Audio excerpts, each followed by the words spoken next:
1978 সালে 2রা মে শ্রমিক দল প্রতিষ্ঠা করেছে। এই শ্রমিক দল প্রতিষ্ঠা করেছে এর জন্য শ্রমিকদের অধিকার আদায়ের জন্য, শ্রমিকদের সুষম মজুরি, নিরাপদ কর্মসংস্থান এর জন্য শ্রমিক দল প্রতিষ্ঠা করেছে।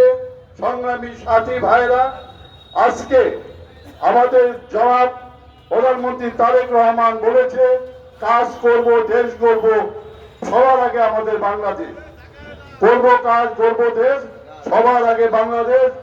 এই কথা, এই প্রত্যয়ে আমাদের শ্রমিক দলকে এগিয়ে নিয়ে যেতে হবে।